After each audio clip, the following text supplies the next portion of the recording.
प्यारे बच्चों, आप सभी का स्वागत है हमारे YouTube channel physics with Vikas sir में। आज हम लोग बात करने वाले क्वेश्चन की जो बोर्ड पे लिखा हुआ है, चैप्टर फर्स्ट का न्यूमेरिकल है। दो इलेक्ट्रॉनों के बीच की दूरी का मान क्या होगा यदि इनके मध्य लगने वाले बल का मान इलेक्ट्रॉन के भार के बराबर है। जो वैल्यू हमें दी गई, सबसे पहले प्राइमरी काम हमारा वो होगा, उन वैल्यूज़ को हम लोग लिखेंगे। क्या क्या दिया गया है सबसे पहले पहचानने की कोशिश करो। दो इलेक्ट्रॉनों के बीच की दूरी, हम सबसे पहले दो पॉइंट मान लेते हैं। एक पॉइंट मान लिया ये और दूसरा हमने सपोज कर लिया ये। इस पॉइंट को हम नाम देंगे ए और इस पॉइंट को नाम देंगे बी। इस बिंदु पर जो आवेश है वो भी इलेक्ट्रॉन के आवेश के बराबर है, इस पर भी आवेश के बराबर है। इस प्रकार से सभी को पता है कि इलेक्ट्रॉन पर जो आवेश होता है वो इतना होता है। अभी आपके मन में एक प्रश्न आया होगा कि इलेक्ट्रॉन पर जो आवेश होता है वो ऋणात्मक आवेश होता है। जी हाँ, ऋणावेश तो होता है, लेकिन इसका मतलब ये नहीं कि कैलकुलेशन में यहाँ माइनस सिंबल का इस्तेमाल करेंगे और कैलकुलेशन में माइनस रखेंगे, नहीं। यानी दो इलेक्ट्रॉनों पर आवेश इतना है और इनके बीच की दूरी को हम कितना सपोज करेंगे, आर। ये हमसे बेटा बीच की दूरी का मान पूछा गया है, क्लियर। तो यहाँ पे लिखा है दो इलेक्ट्रॉनों के बीच की दूरी का मान क्या होगा यदि उनके मध्य लगने वाले बल का मान इलेक्ट्रॉन के भार के बराबर है। देखते हैं क्वेश्चन को। सबसे पहले जो आवेश के दो मान दिए गए वो दोनों मान इलेक्ट्रॉन के आवेश के बराबर है, इसलिए हमने लिख लिया पहला आवेश Q1 बराबर इतना होगा, दूसरा आवेश Q2 बराबर इतना होगा। फिर आगे क्वेश्चन में क्या बोला है, बीच की दूरी का मान क्या होगा। तो बीच की दूरी को हम सपोज करते हैं आर, इस आर का मान हमसे पूछा गया है। फिर आगे बोला यदि उनके मध्य लगने वाले बल का मान, हमें बल का मान दिया गया है इलेक्ट्रॉन के भार के बराबर, यही तो है। बताइए बल का मान किसके बराबर है, इलेक्ट्रॉन का भार। इलेक्ट्रॉन का भार समझने से पहले हमें पता होना चाहिए इलेक्ट्रॉन का द्रव्यमान क्या होता है। आप सभी को पता होगा भार और द्रव्यमान दो अलग अलग वर्ड हैं। यहाँ पे एक्चुअली मास, इंग्लिश में बोलते हैं मास, मास का मतलब होता है द्रव्यमान, और द्रव्यमान से सीधा तात्पर्य है क्वांटिटी ऑफ मैटर। किसी पदार्थ की कुल मात्रा को हम उसका द्रव्यमान कहते हैं। इसके बाद बात करते हैं वेट क्या है। W बराबर आपने एक फॉर्मूला पढ़ा होगा mg, यानी m का मतलब मास है और g का मतलब गुरुत्वीय त्वरण से पता होगा, जिसकी वैल्यू होती है 9.8 या हम लिख सकते हैं 10 मीटर प्रति सेकंड स्क्वायर। कुल मिला के किसी वस्तु का द्रव्यमान और भार में संबंध सीधा उसके 10 गुने के बराबर होता है। अगर कोई वस्तु 20 किलोग्राम की है तो उसका भार हो जाएगा जाके सीधा 200 kg, लगभग 2 कुंटल। सिंपल लैंग्वेज में किसी वस्तु के द्रव्यमान से तात्पर्य सीधा होता है कि उस वस्तु के पदार्थ की मात्रा को उसका द्रव्यमान बोलेंगे और उसका गुरुत्वीय त्वरण जब जुड़ जाएगा तो वो उसका भार हो जाता है, जिसकी वैल्यू लगभग 10 गुना के बराबर हो जाती है। देखते हैं यहाँ पे हम सीधा सा जान सकते हैं कि इसका बल इलेक्ट्रॉन के भार के बराबर है। तो यहाँ पे हम लिखेंगे भार के लिए लिखेंगे बेटा mg।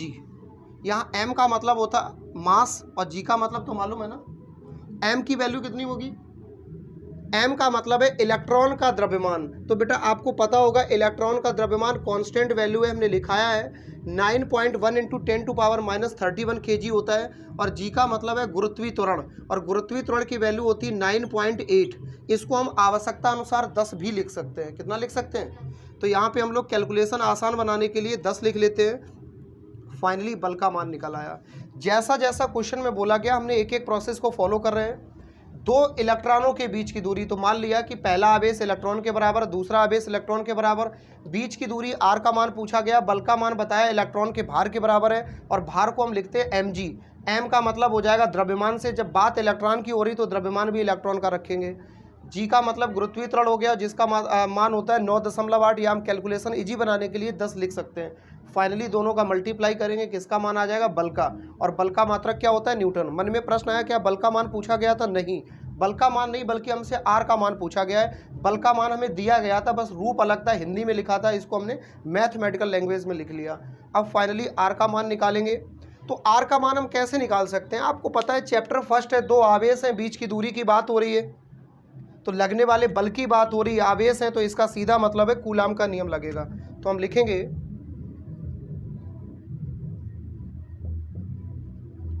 कूलाम के नियमानुसार बेसिक कॉन्सेप्ट लग जाएगी, F बराबर 1/4πε0 k into Q1 into Q2 upon R square. I am right. हमें बेटा R का मान चाहिए और F का मान हमें पता है, तो दोनों की पोजीशन इंटरचेंज कर दें। आर स्क्वायर यहाँ से यहाँ आ जाएगा और F कहाँ आ जाएगा, नीचे। फाइनली हम लिखेंगे R square equal 1/4πε0 k into Q1 Q2 upon F। कोई दिक्कत तो नहीं। बताइए। इस मान को हम अब कैलकुलेशन के लिए उधर लेके चलते हैं, सिर्फ हमें वैल्यू पुटअप करनी है। फाइनली हम लिखेंगे आर स्क्वायर बराबर 1/4πε0 के का मान हो जाएगा 9 × 10⁹, that's a constant value. Clear.